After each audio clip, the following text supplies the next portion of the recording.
have our eyes up here, we're going to go ahead and start with those rules. Looking right up here and saying them along with me. Ready, begin. Raise your hand, follow directions the first time, listen, be a friend, and be neat. Yes, and we need to make sure that we're following those rules the entire time so we can earn that special sticker at the end of today. So remember, if you need my attention, what are you going to do? Everybody show me.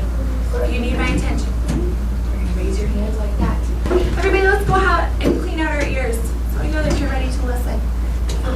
Today, we are going to be talking about landscapes, okay? But we want to talk about some new vocabulary words. The first vocabulary word I want to talk about is the horizon line. And we've talked a little bit about horizontal and vertical in our class before. So if you know what a horizontal line looks like, can you show me with your arm? Can you? Oh, there, Chelsea's got it. Chelsea's got it. And Savannah's got it. Jacob, you've got a vertical line. Oh, there you go. You've got it. Sam has it. So this is a horizontal line. Can everyone say horizontal line? Horizontal line. Well, in art, we call it the horizon line. Can you say horizon line? Very nice. And the horizon line is where the sky meets the ground. Can you say that with me? Where the sky. Can I come have a friend up here who would like to try to show me in one of these pictures where you think the sky is meeting the ground? Some of them it's easier to see than other ones. Savannah, you want to come on up and try? Here's the sky, here's the ground. Where are they touching? Kind of right there. And do you see how it's one kind of green line of mountains right here where the sky is touching the ground? Give me a thumbs up if you see that like Savannah saw. Give me a thumbs to the side if it's kind of confusing, and give me a thumbs down if you feel totally lost. Gianna, I'm looking for your body to be sitting up nice and tall so I know that you're following along. Most of my friends gave me a thumbs up. That's pretty good. So here's the horizon line in this picture where the sky. Next we're going to learn 3 more vocabulary words. Are you ready?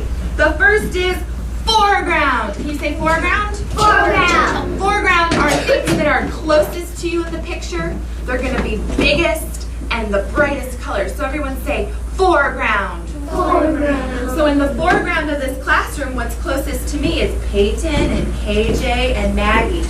Next is going to be middle ground. Can you say that? Middle ground. So middle ground are things that are a little bit further away from you. They're not quite as bright in color and we don't see as many details. So Landon, you're in the middle ground. Can you go ahead and tuck your folder away? And Chelsea and AJ, they might be in the middle ground too because they're middle. They're a little bit further back than my front row, but I can still see them okay. And then there's background. Can you say that with me? Background. And background is furthest away from you. You're not going to see many details, and there's really light colors. Now we're going to do a really fun activity, okay? I'm going to need 3 volunteers for this, and I need to see friends who are sitting up nice and neat in their chairs, showing me that they would like to participate, okay? Are you ready?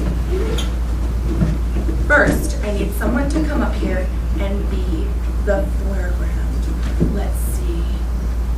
Let's notice some things about Tyler. He's going to stand closest to us. He's going to stand right up here. Is this bright blue? Would you say this is a pretty bright color? Yeah. I think it's pretty bright, right? Can you see the detail of the big truck on his shirt? You can see it pretty easily, right? Because he's so close to you. So Tyler is going to be foreground. Can you say foreground? Foreground. He's also going to talk loudest when I ask him to talk because he's in the foreground. So say it nice and loud. Foreground! Foreground. Oh my goodness. Okay. Now I need somebody who's going to be my middle ground, which means you're going to use an inside voice.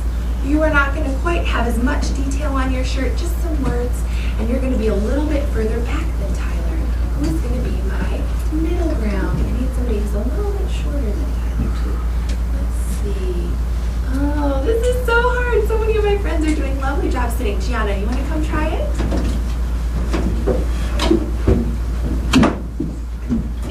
So this is perfect because Gianna's a little bit smaller and her shirt is going to be a little bit darker and it has a little less detail. So she's going to stand here and using an inside voice, she's going to say middle ground. Go ahead.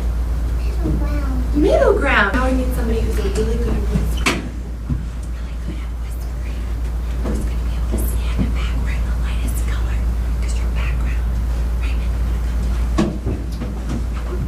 know lots of friends want to participate, and I really appreciate how many of you are raising hands. But you can help me by saying foreground, middle ground, background using the right voice. Do you think you can help me? To help them say it. So remember, if they're closest to us and it's in the foreground, it's going to be the loudest. Middle ground is going to be an inside voice, and background is going to be a whisper. Okay? So let's say our new vocabulary words together. The first one is Foreground! Oh my goodness, the next is middle ground. We can use an inside voice. Let's try it together. Middle ground. And the last one is, can we say it together? So Tyler is the biggest, the loudest, the brightest with the most detail, okay? Gianna is middle ground. She's a little bit further away, not quite as bright of a color, and she's not as loud. And then we've got Raymond, who's in the back, who's the lightest color, and he uses a whisper, right? I'm going to need one more friend who's going to be a volunteer. They are going to try to be the horizon line in our picture, okay? Actually, I think I'm going to need two friends for this because one is going to hold each end of my horizon line. I'm so glad that so many friends want to participate. So, the horizon line can be in different spots. Remember, in our first picture, where was our horizon line? Would you say it was high, middle, or low? Who could raise their hand and tell me? Was it high, middle, or low? Guy? High. It was high. It was up high. We're doing an activity. Okay, so show me a high horizon line. Oh, don't move over, Andrew. Get there. Then in this picture is our horizon line high, middle, or low? This one's tricky. Is it different? Is it different? Is it high, middle, or low? It's low? Well, we might think that it's low, but I think that this one is also where? Where do you think, class? Remember we showed the grass line diagonal? It's also middle, but sometimes we can have low horizon line. Do you want to show us low horizon line? Bring it down low, Andrew. There we go. So that line where the sky meets the ground, or where the wall meets the floor, that's called our, can we say it together? All right, go ahead and right across your paper, draw a nice, neat horizon line. Next, we are going to take the smallest shape. What is the smallest shape? Now, things that are in the background, there's another tricky thing about this. Things that are in the background have to be above the horizon line. Can you say above the horizon line? Above the horizon line. Yeah, I just want you to remember that. So I'm going to put above my horizon line my star for this back. You have your medium shape. What is our medium shape? The tree. The medium shape is the tree. If you have a tree, you're going to place it in the middle ground. If you don't have a tree, go ahead and get out a crayon and you can use any color you want to make your tree in the middle ground. The middle ground usually goes right over the horizon line, kind of like this. So here's my tree right in the middle ground. What is our biggest shape? The gingerbread. The gingerbread man, or we were going to try to pretend he was a man, but I guess we accidentally went Christmas themed here. But the gingerbread man, and he's going to go in the foreground, so he's going to be lowest in the picture. Another reason, or way, excuse me, to show that he's in the front is to have him overlapping. Can you say overlapping? Overlapping the tree. Do you remember when we had Tyler and Gianna and Raymond?